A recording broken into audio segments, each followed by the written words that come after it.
tenemos clase virtual, no hay problema con eso y ahí ordenamos, digo, porque no van a estar a las corridas, no es imposible hacer eso. Eso lo coordinamos nosotros. Después no se preocupen, lo coordinamos. No tienen que estar de acá para allá. En la presencialidad y en la virtualidad.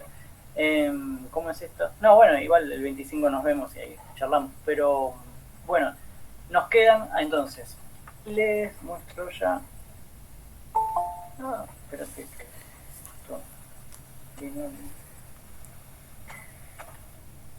No se puede hacer todo. Ajá. En el aula van a ver que tienen módulo 1, abajo de todo, tienen un librito que se llama El hombre postorgánico.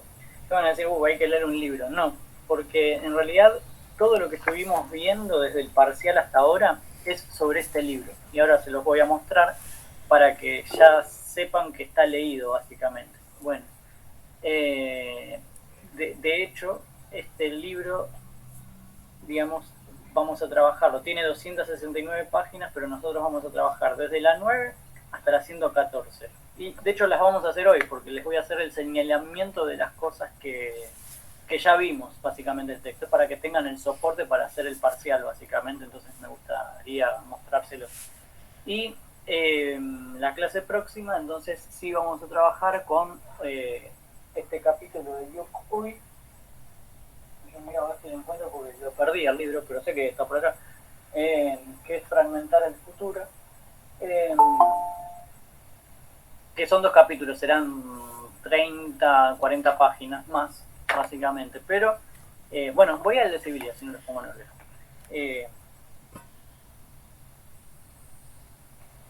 Este es el hombre postorgánico, que como verán, tiene que ver con el hecho de que afirmábamos que el cuerpo orgánico, el cuerpo del trabajador, se tornaba obsoleto, ¿no? Aprovecho lo de la hora anterior, porque tampoco tengo mucha mente hasta ahora. Bueno, habíamos comenzado nosotros trazando una distinción entre trabajo intelectual y trabajo manual o corporal. Eso es lo primero que habíamos dicho, y mencionábamos entonces que cuando hablábamos de trabajo corporal, o trabajo manual, entonces esto lo relacionábamos en la antigüedad con el hecho de que el trabajo corporal necesariamente requiere de un medio de producción, esto es, requiere de capital, y que en el caso de la antigüedad el capital se encontraba al servicio del trabajador, básicamente. Nunca el trabajo intelectual requirió de capital. ¿Por qué? Porque el capital es el mismo trabajador, es decir que cuando hablamos de trabajo intelectual hablamos de un tipo de trabajo sin capital, en la medida en que si hay algo así como medio de producción, esto es el trabajador mismo, esto es la fuerza intelectual en sí misma se constituye como capital. Pero decir eso es contradictorio, es decir, no se puede disociar, el trabajo del capital cuando se habla de trabajo intelectual. Ahora bien, cuando llegábamos a la modernidad, lo que sucedía precisamente era que el trabajador se transformaba en el trabajador manual y corporal, ¿no?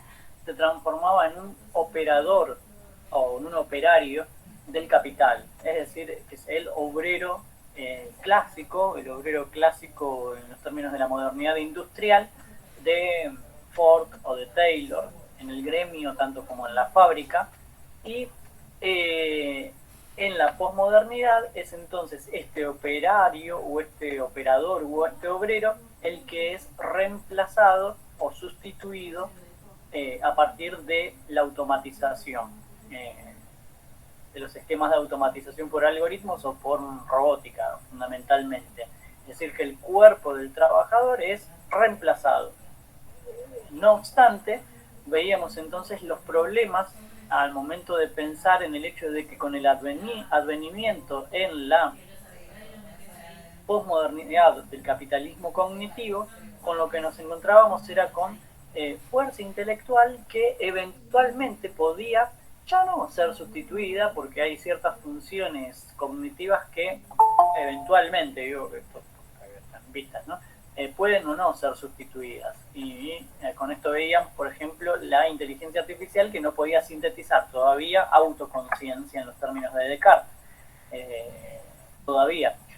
Sin embargo, veíamos cómo había en el capitalismo cognitivo último ciertas tendencias neocartesianas que buscaban, entonces, viendo la obsolescencia del cuerpo,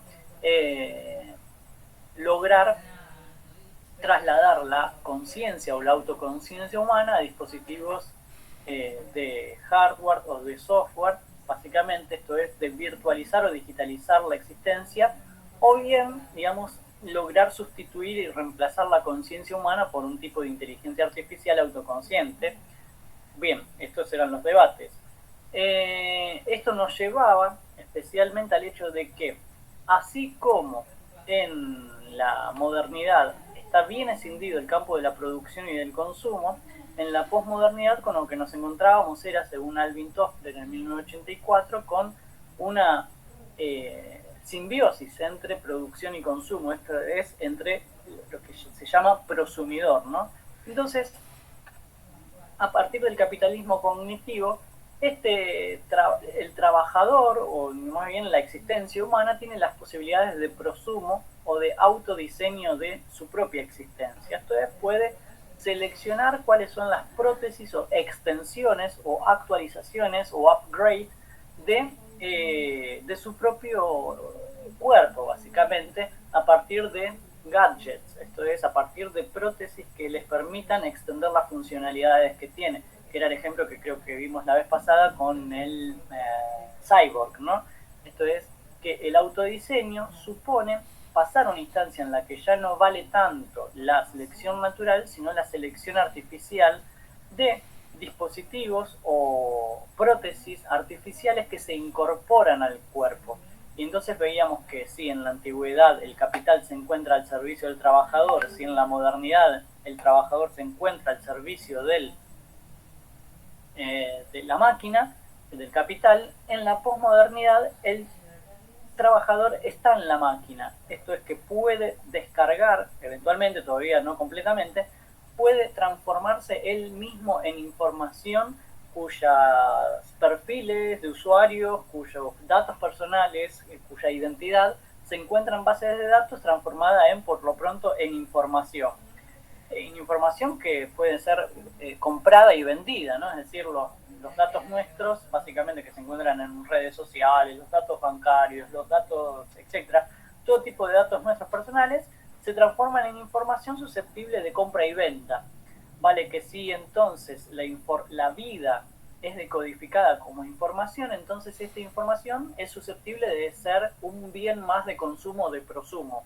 Entonces el ser humano puede incluso entonces también, concibiéndose a sí mismo como información, puede diseñarse a sí mismo, es decir, puede decidir virtualizar su propia conciencia y descargarse en determinados soportes. Puede incluirse de prótesis o puede no hacerlo.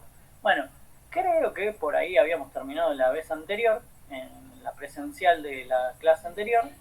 Entonces, mi objetivo, no es este, es acá ir al texto para mostrarles las cosas que ya hicimos y clarificarles en el texto cómo lo tienen leído. Es decir, que si lo leen, lo van a leer de manera muy rápida. Paula Sibili es una antropóloga argentina que, no sé si lo dice por acá, pero está en la Universidad de Sao Paulo, vive en Brasil, y entonces ha escrito este libro que en los últimos años ha sido muy famoso, creo que es del 2005, se ha popularizado en general, digamos, es de fácil acceso, como ustedes ven, acá está, y entonces nos muestra cómo han sido las transiciones entre el capitalismo industrial hacia el capitalismo cognitivo, que ella no usa el término capitalismo cognitivo, es decir, no usa ese marco metateórico que es el del operaísmo italiano, sino que va a utilizar el concepto de sociedad red. Ahora vemos por qué. Porque está más basada en Foucault y en Deleuze que en un marco Bercellone, o sea, toma otro marco teórico, pero para hablar acerca de lo mismo, ¿no? Fijémonos que entonces nos va a decir que el cuerpo es obsoleto, el cuerpo orgánico, frente a las tiranías del upgrade, esto es, a las necesidades de actualización. Entonces, en la actual sociedad de la información, lo que nosotros llamamos capitalismo cognitivo, entonces aparece esto que es la fusión simbiótica entre hombre y técnica. Recuerden, el ser humano está en la máquina, y que entonces la obsolescencia del cuerpo obliga a una reconfiguración biológica, esto es, a una actualización. Esto es un imperativo de la época, es decir, el hecho de que frente a tanta información, magnitud y volumen, entonces es necesario o actualizar el propio organismo añadiéndole prótesis, o acudir, por ejemplo, a la farmacología, a la farmacopea, a la medicalización. Es decir, que el cuerpo, hay una tiranía por la cual entonces el cuerpo y la mente del ser humano tienen que poder ajustarse a las demandas de este tipo de sociedad 24/7, en las que entonces no puede haber dolor, básicamente, sino que entonces la medicalización viene como una forma de compensar la, eh, el sufrimiento. Es decir, si me duele la cabeza, no puede dolerme la cabeza porque tengo que seguir no solo produciendo, sino consumiendo.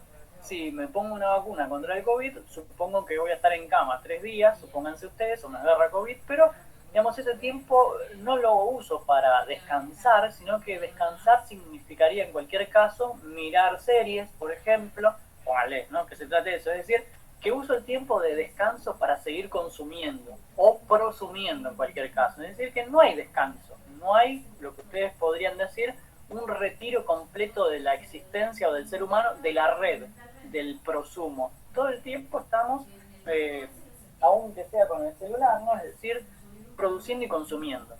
Entonces, frente a estas demandas, que pueden ser compensadas con las biotecnologías, con prótesis, con extensiones, aparece entonces la posibilidad de lo que decíamos recién, de pensar en una post-evolución, de una selección artificial. Esto es que el cuerpo humano se ve tan obsoleto que es necesario avanzar superar la condición humana, básicamente. Es decir, avanzar a una condición post-humana o transhumana. Bueno, entonces van a tener, con la decadencia de aquella sociedad industrial poblada de cuerpos disciplinados, dóciles, útiles, decaen también figuras como las del autómata, el robot y el hombre máquina. Recuerden, si yo les pongo a Ambroise Paré, por ejemplo, nos vamos a encontrar en él que el modelo, perdón, hasta acá está bien, es de lo que venimos hablando, lo que pasa es que está en el texto ahora, para que lo vean. Díganme si... Sí, profe. Bueno, medio apesadumbrado ese, sí. No, te doy una galletita en la boca, perdón. Bueno, entonces, bueno, ese es el capítulo 1, no hay un capítulo 1, sino que es la introducción, ¿no? El capítulo 1, nos va a hablar acerca de las transformaciones del capitalismo industrial. Y Sibilia va a utilizar una metáfora, un símbolo en realidad, que es el símbolo del reloj. Bueno, no importa, por acá anda el reloj. Entonces, ¿qué significa esto? Que en la modernidad, ella dice que en la modernidad el símbolo que estructura las relaciones sociales es el reloj analógico. ¿Por qué? Primero, el reloj nos muestra que se trata de un mecanismo, un sistema de engranajes. Digamos, es un sistema de engranajes, es una máquina. Este sistema de engranajes es útil para poder explicar el funcionamiento del cosmos, esto es la física newtoniana especialmente, es decir, el sistema de Newton funciona a partir de la relación entre fuerzas y de manera mecánica, es decir, a la aplicación de tanta magnitud de fuerza sobre un cuerpo, se va a desplazar a determinada velocidad, es decir, puedo explicar mecánicamente el funcionamiento del cosmos de modo tal que entonces el cuerpo humano también debe funcionar como una máquina. Y acá les traigo como ejemplo a Ambroise Paré. Esto es que se comprende, de hecho, Ambroise Paré es el primero que empieza a hacer prótesis, ¿no? Igual que en Leonardo da Vinci, ¿no? Pero vean que lo de él es muy explícito, es decir, que el modelo del reloj como sistema de engranajes funciona también y se adapta al modelo de comprensión del cuerpo humano como una máquina también. Hay un texto que es el de La Mettrie, que es el hombre máquina, básicamente, no es otra cosa. Tiene cara de canchero, La Mettrie. Tiene una bolsa de consorcio en la cabeza, ¿qué es eso? No lo sé. Bueno, ¿cómo es esto? También, digo, se entiende que el hombre es una máquina, también esto está en Descartes. Y va a determinar el hecho de que el reloj, digamos, la estructura del reloj, como estructura analógica, nos muestra una forma bien vinculada con la noción de panóptico. Avísenme si ustedes vieron ya la noción de panóptico en sociología, así no repito. Ok. ¿Por qué no? Bueno, qué error. Bueno, panóptico es en la estructura del término el ojo, el ojo que todo lo ve, una especie de Sauron en El Señor de los Anillos. Es el ojo que todo lo ve. Si yo les muestro digamos, si es teorizado por un autor en el siglo XIX que se llama Bentham y que después lo va a tomar Foucault. El modelo es un modelo carcelario, que es específicamente este, como ustedes ven, es circular, como un reloj, digamos, tendríamos las agujas, acá desde el centro estoy buscando uno que se vea mejor que eso, acá pónganle, y acá tendríamos las celdas y el vigía o el guardia, lo que estaría haciendo es observar cada uno de los movimientos de los prisioneros en todo tiempo, en todo espacio. Hay una relación directa entre los prisioneros y el observador. Quiero decir que el observador observa y los observadores saben que son observados porque el ojo está a la vista, es decir, el vigía está ahí. Es decir, que el panóptico supone una estructura, que es de hecho esta, a ver si creo que está un poco más grande, es una estructura en la que hay un ojo una estructura de encierro, en este caso la cárcel, que permite que la observación ¿no? En el centro, el observador puede ver cada uno de los movimientos de todos los internos. Ahora, esta estructura está pensada no tan solo para la cárcel, sino para otras estructuras de encierro que son propias de la modernidad, como la cárcel, pero también el manicomio, la escuela y la fábrica. Por algo lo estamos viendo. Entonces, en estas que se llaman, o que Foucault las llama, ¿no? Estructuras de encierro, son estructuras, como dice Sibilia, son estructuras relacionadas con lo analógico, con el mundo analógico, estructuras de encierro en las que lo que prima es el disciplinamiento del cuerpo y la producción de subjetividades normales. En cada una de estos lo que se hace es disciplinar el cuerpo del trabajador para maximizar la productividad y la rentabilidad, normalizar la subjetividad de los estudiantes en este caso, renormalizar a los desviados sociales que son los delincuentes y aislar en cualquier caso, en el manicomio me olvidé el hospital, también está acá, y aislar a aquellos que eventualmente o de manera crónica están anormales en términos psicofísicos, los locos y los enfermos, ¿no? Entonces, pero fundamentalmente el panóptico supone esta estructura de disciplinamiento y de observación permanente en estructuras de encierro para lograr precisamente producir y consumir, es decir, para lograr la normalización y el disciplinamiento social, ¿no? Ese sería el término preciso en Foucault. Entonces, ¿está bien lo que es panóptico? ¿Se entendió la idea? Sí, re, profe. Bien. Ahora, por eso acá van a ver que esto se da, digamos, Foucault lo llama, Deleuze también que está ahí, sociedad disciplinaria, ¿no? Son las sociedades propias del capitalismo industrial. ¿Qué es lo que sucede? ¿Qué mutaciones? La crisis del capitalismo industrial. Lo que va a suceder es que, o lo que venimos viendo, ¿no? Es decir, se rompen los muros de las estructuras de encierro. Se rompen estos muros, es decir, que se pasa de una instancia del capitalismo moderno al capitalismo postmoderno, de panóptico a, o no puede ser de otra manera, post-panóptico. Y esto es posible porque el reloj que está determinando el tiempo analógico y el espacio analógico pasa a ser digital. Es decir, lo que sucede es que va a haber una virtualización, vamos a decirlo mejor, ¿no? Una digitalización del tiempo y del espacio. Es decir que, así como el dinero se virtualiza, es decir, el dinero se torna virtual, se transforma en un dato, desaparece el billete, quiero decir, aparece la bancarización, el tiempo y el espacio se virtualizan. La consecuencia de la virtualización del espacio es que este ya no es estructura de encierro, sino estructura abierta. Y la mejor forma de comprender una estructura abierta es con la noción de red. Una red supone la relación descentralizada de vértices y de nodos. Entonces, ¿qué significa esto?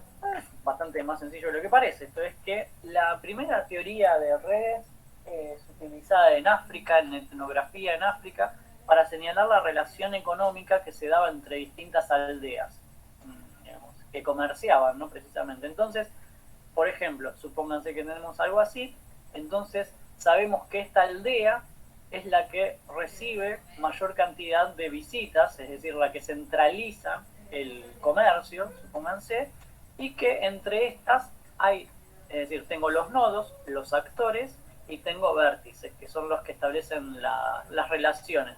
Sé que hay un nodo que es el principal porque es el que recibe la mayor cantidad de intercambios y que hay otros que son secundarios porque entre sí, por ejemplo, entre este y este no tienen relación, entre este tienen relación, pero, o por ejemplo, podría ser así, esto yo, y decir que este nodo, si borro esto, perdón, ¿no? Si borro esto, podría decir yo que este nodo tiene relación con el principal mediante otro nodo, es decir, por ejemplo, que yo comercio con un determinado país a través de otro, bueno, X cosas, ¿no? La cosa es que de un momento a otro puede que estos se corten las relaciones comerciales y todos empiecen a comerciar con este, digamos. Entonces este se transforma en un nodo principal. De un momento a otro WhatsApp deja de funcionar y todos se mudan a Telegram, pónganle ustedes, o a otro, no sé, Line, no sé qué otra cosa hay. Entonces, ¿qué significa esto? Que no hay centro, básicamente, que el centro depende de la cantidad de interacciones que mantengan los nodos entre sí, básicamente. Entonces, ahora, ¿qué pasa? ¿Por qué es post-panóptico? Porque, por un lado, no solamente se va a virtualizar el espacio y el tiempo, es decir, porque en cualquier caso el tiempo depende de las interacciones que se den y el espacio está virtualizado en la red, o sea, por ejemplo, en el ciberespacio, sino que el postpanóptico supone que nuestros datos, como decía al principio, se han transformado en información y esto hace que nosotros seamos controlados sin saberlo. Es decir, que a diferencia del panóptico en el que hay un cara a cara entre el observador y el observado, en el postpanóptico esto desaparece. Es decir, mis datos en bases de datos son controlados por un anónimo. Es decir, yo no sé, mis datos de las cuentas de Facebook, de Instagram, de Netflix, en mis cuentas de banco,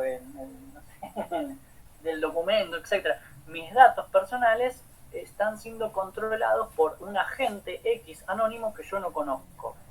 Y entonces esto es lo que Sibilia determina como una transición desde el orden del cuerpo disciplinado y de la subjetividad disciplinada al orden de la subjetividad controlada. Esto es que el control se ejerce de manera indirecta. Somos controlados, es decir, cuando pasamos por el subte y por el peaje, por ejemplo, y hay telepeaje, digamos, es una forma de control invisible. Entonces, esto es el postpanóptico, es la transformación del poder visible de disciplinamiento en un control invisible que no disciplina. No, lo digo otra vez, ¿no? En el panóptico se ejerce disciplinamiento a partir de una entidad o un agente que ejerce el poder y la coerción de manera visible. Esto es la maestra que golpea al niño para que se porte bien, es una fuerza de coerción directa sobre el cuerpo para disciplinarlo, la vas a arrodillar sobre maíz o le pega con la regla en los dedos. Y en el pospanóptico esto no es necesario porque el control se ejerce a distancia, el poder se ejerce de manera indirecta, de manera invisible, está ahí pero no lo sabemos. ¿Está bien? Sí. Bueno, ahora hay otra diferencia. Bueno, hay otra diferencia y es que en el capitalismo industrial los bordes, es decir, los dispositivos de inclusión y de exclusión y de expulsión están muy bien determinados. Yo soy normal o soy loco, estoy sano o estoy enfermo, tengo moral o soy un delincuente, es decir, no trabajo o no trabajo. Quiero decir, las estructuras de inclusión y de exclusión están muy determinadas, claramente. En las estructuras abiertas esto no sucede así. Y entonces ahí lo que aparece es que ya no hay este dispositivo de inclusión o de expulsión se llama acceso. Y el acceso depende de la deuda. ¿De qué estamos hablando, no? De lo siguiente.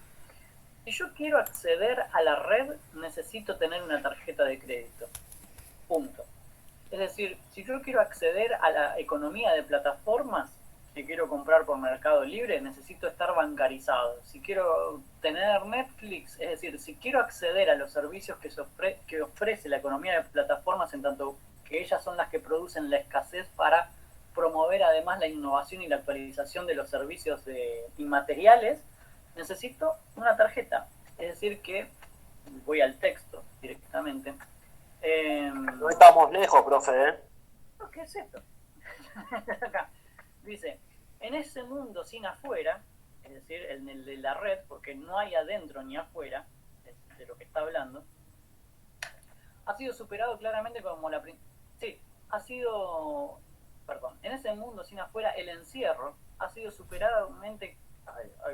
ha sido superado claramente como la principal técnica de poder y saber. Confirmado en las instrucciones de Deleuze, el hombre confinado por las sólidas paredes de las instituciones disciplinarias, bajo la vigilancia de una mirada constante que lo somete a la norma, está cediendo lugar al hombre endeudado de la sociedad contemporánea.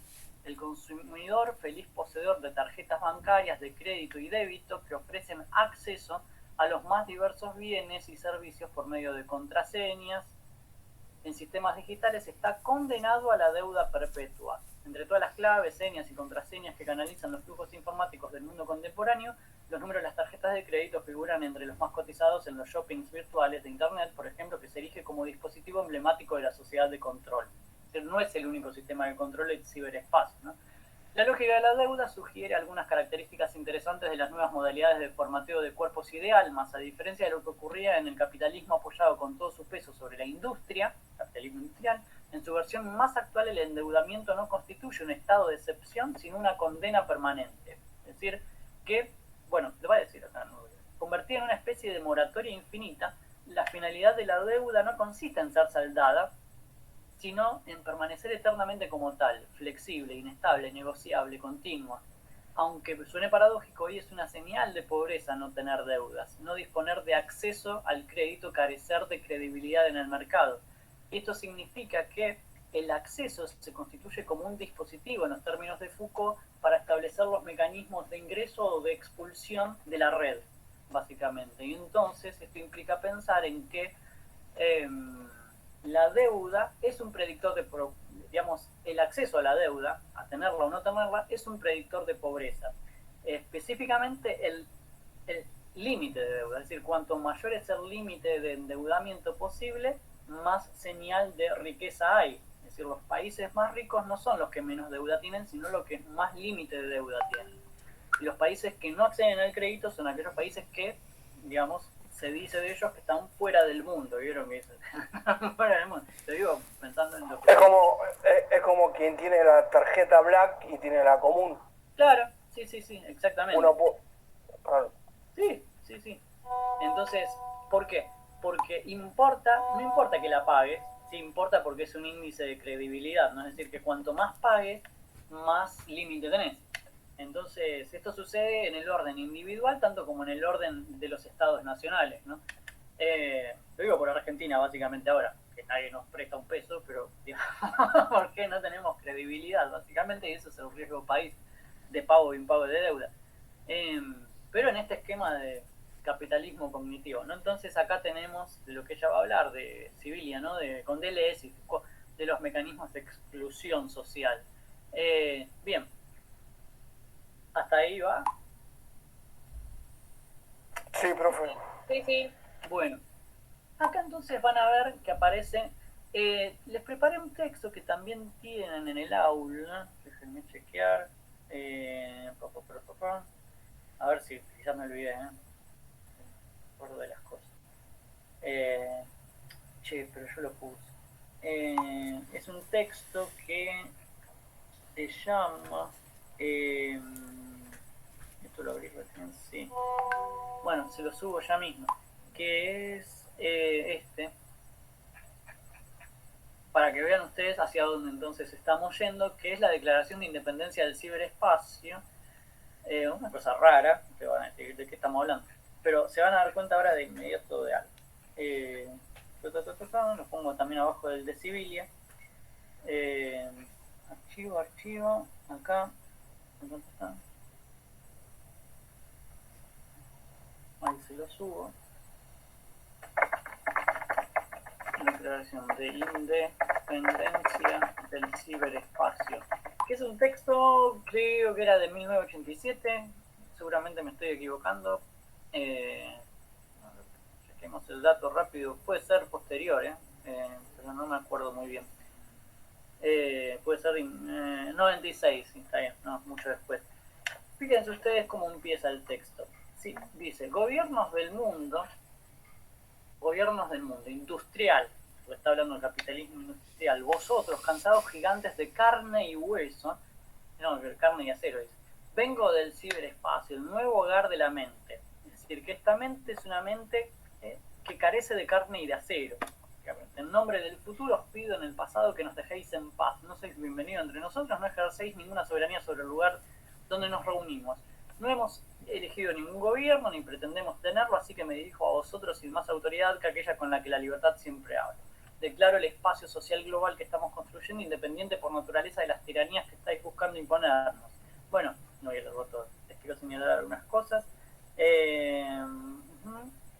Acá.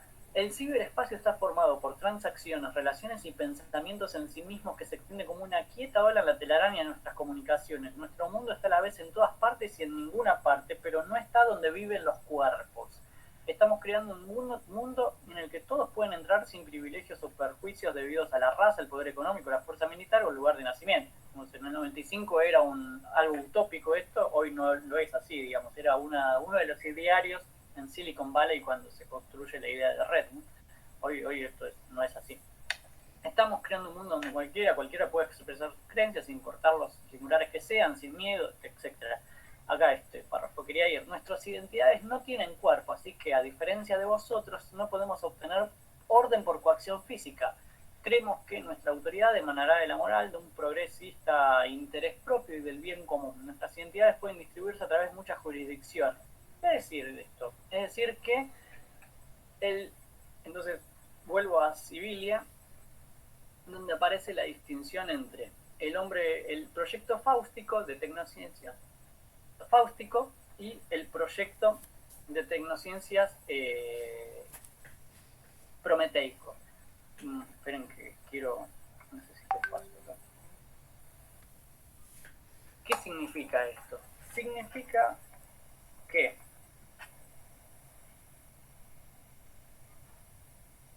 en la modernidad, entonces, lo que prima es un proyecto científico o tecnocientífico prometeico, que lo habíamos visto esto, y en la posmodernidad hay un proyecto tecnocientífico fáustico. Entonces, esto implicaba lo siguiente, el pensar, el pensar que, como vemos acá, es decir, en la modernidad el trabajador opera la máquina y la máquina puede constituirse quizás en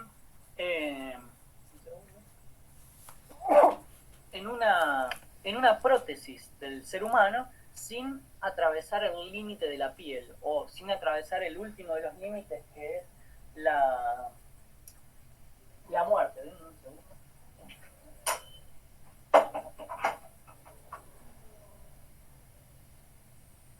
Sí, tengo frío. Tengo frío.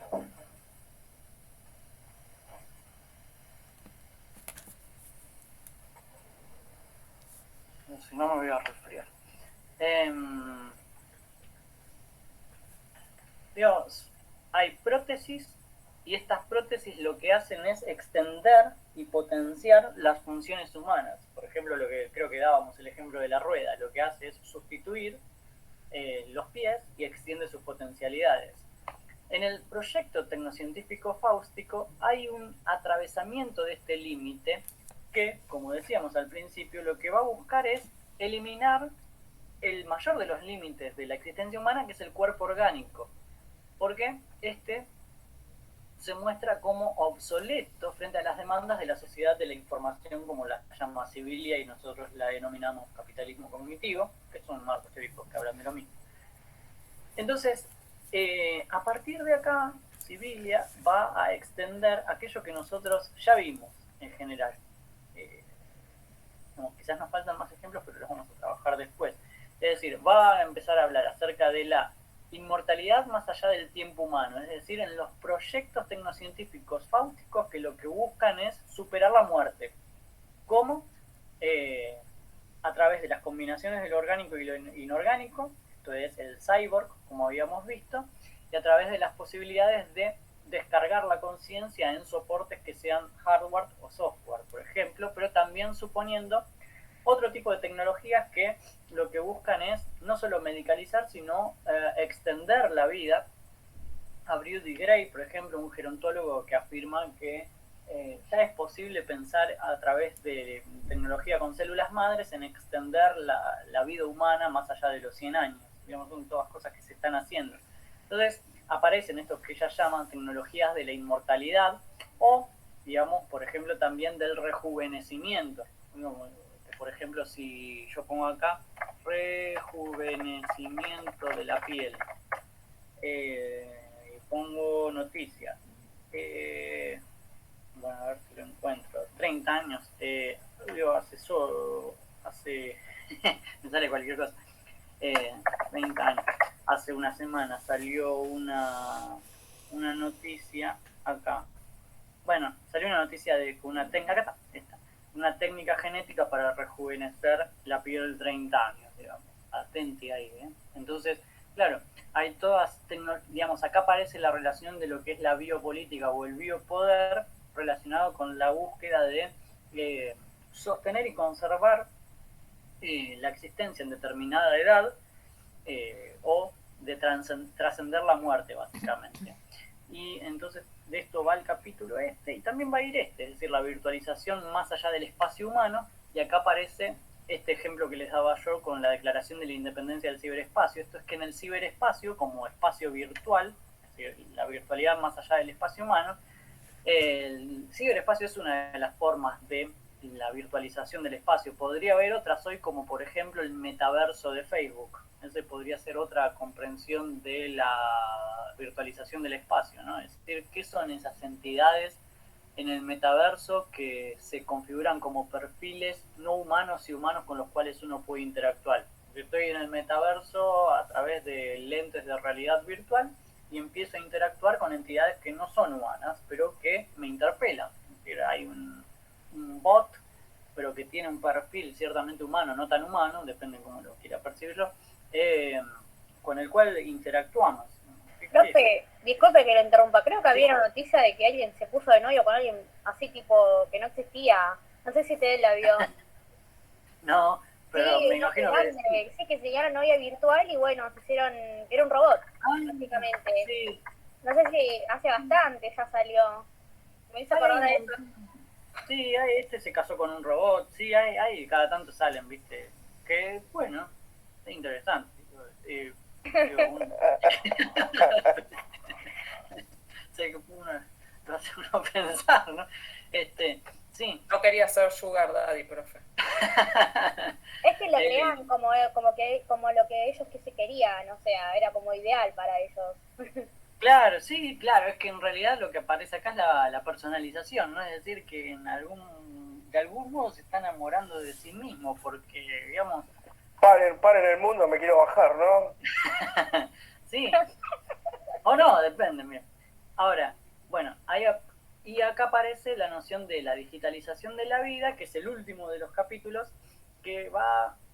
Sí, entonces va a mostrar el modo en que se pensaba desde Descartes, Dinamitri, etcétera, en el hombre-máquina, disciplinado, el cuerpo disciplinado, al hombre-información. Déjenme chequear que estaba por acá cerquita, bueno, quizás no, pero bueno, es eso, básicamente. Es decir, que este ser humano regido por el reloj, esta máquina se transforma en hombre-información, en ser humano digitalizado completamente, entonces se transforma en pura información controlada en un ciberespacio que es inmaterial, básicamente. Y esto llega, porque lo va a dividir en mucho, ¿no? Acá aparece el código de la vida, que es la decodificación del código de la vida como código genético, es decir, como información que es susceptible de ser manipulada, puedo clonar, por ejemplo, aparece el proyecto Genoma, ¿no? Proyecto Genoma Humano. Y esto lo van a tener, digo, se puede leer rápido esto porque ya estamos, como ven, ya estamos hablando siempre de lo mismo, saturamos el campo. Y el texto de Civilia es muy sencillo, no tiene, ya como ustedes están en el lenguaje de lo que es el problema que planteamos, esto se lee, digamos, como el diario, básicamente. Y hasta la 114, va a hablar siempre de lo mismo, o sea, que va a poner ejemplos, básicamente, la idea ya la tienen ustedes. La idea es la siguiente, además, hasta acá, hasta la 114. Por acá ya empieza el espíritu y la carne, va a empezar a hablar acerca de las consecuencias de todo esto, ¿no? Pero nosotros no vamos a ver las consecuencias con Civilia, porque es un texto de 2005, sino que las vamos a ver con Yuk-Hui, que es el chino que es un texto de 2020. Entonces vamos a ver esta trayectoria desde Civilia hacia Yuk-Hui para actualizar el estado de arte, el estado de las cosas, ¿no? Entonces, desde la 9 hasta la 114, no hace, como ven, digamos, se lee rápido porque ya lo leímos básicamente. Yo simplemente le señalé algunos de los problemas que ya estuvimos trabajando. Recuerden además que en la clase 1.5 con lo que nos encontramos además es con que dice capitalismo cognitivo, que es el más introductorio de los textos que tuvimos, del que además tienen, entiendo que este video, Economía del Conocimiento y Capitalismo Cognitivo en la Sociedad de la Información, y División Internacional del Trabajo, División Internacional, la clásica y la nueva, digamos, estos tres videos lo que hacen es intentar indagar sobre este texto, específicamente sobre el capítulo, no me fui, acá, no, perdón, acá, sobre el capítulo 3, pero solo esto, capitalismo cognitivo y nueva división internacional del trabajo, que es lo que vimos sobre países centrales, semiperiféricos y periféricos, y específicamente en el capítulo 5 y 6 tienen una introducción muy buena porque son Enzo Rulani y Antonella Corsani, son teóricos contemporáneos del capitalismo cognitivo, es decir, que es lo mejor de lo mejor que pueden encontrar sobre la teoría esta. Y tienen todo de lo que estuvimos hablando en términos de estructuración del capitalismo cognitivo, de los conceptos de fuerza intelectual, de transición desde el capitalismo industrial al cognitivo, es decir, está todo acá, básicamente, y el texto de Civilia. Y a esto le vamos a agregar los 2 capítulos de Yukoi, y ahí cerramos el cuatrimestre. Con esta bibliografía, es decir, con esos 3 capítulos más Civilia hasta la página 114, más los 2 capítulos de Yukoi, ahí van a poder realizar entonces el parcial, que entonces veremos si es ahí el 21 empezamos con el primer capítulo de Yukoi, el 28 vemos qué hacemos, y el 5 en cualquier caso, si el 28 no tenemos porque no llegan, el 5 les digo cómo es el parcial, lo subimos y les digo cómo hacerlo. Así que esa es nuestra hoja de ruta básicamente. ¿Queda alguna duda? Pero Sí, el parcial que no entiendo la metodología del parcial. Tenemos 2 semanas para hacerlo, Sí, que es 3. un trabajo práctico. No, Sí, digamos, o sea, que va a ser complicado, porque si me das 3 semanas... les voy a presentar casos de los cuales ustedes van a seleccionar uno para poder interpretarlo a partir de esta bibliografía, básicamente. Entonces van a tener que interpretar el problema desde la perspectiva del capitalismo cognitivo, desde Paula Sibilia y desde Yu Cui. Entonces, estoy seleccionando todavía los casos porque quiero ver que puedan acceder a ellos. Básicamente los tengo que encontrar pirateados, básicamente ese es el problema. Entonces, en este capitalismo que cercena el acceso, básicamente. Entonces, no, es eso, digamos. Casos, les voy a presentar al menos 4 alternativas para que ustedes puedan seleccionar una y esa alternativa la puedan leer desde la perspectiva desde las 3 perspectivas de la bibliografía, desde el capitalismo cognitivo, desde Paula Sibilia y desde Yu Cui. La terminaste complicando, ¿eh? No, va a salir fácil, no se preocupen. Sí. A vos es toda una pavada. No, pero Escuchame, sí. ya que va a ser tipo trabajo práctico, ¿es grupal? ¿Se puede hacer de a 2? Lo podemos pensar a eso. Lo podemos pensar, sí. Sí, pensalo. Puedes Sí. pensar, porque va a ser larguito por más tiempo. Sí, Pensalo tranquilo, profe. sí, Tenemos tenemos tiempo. Ya que tenemos que trabajar en vacaciones. Claro, y corregir, claro, pero no va a ser algo que les guste. Si vos te copas, yo soy más copado. Bueno, entonces nos vemos presencial el profe. miércoles. ¿Qué es esto? El martes que viene. Martes que viene, profe. Bueno, cuídense. Listo. Bueno, Gracias, gracias, profe. Buenas noches. Chao, profe, buenas noches. Chao.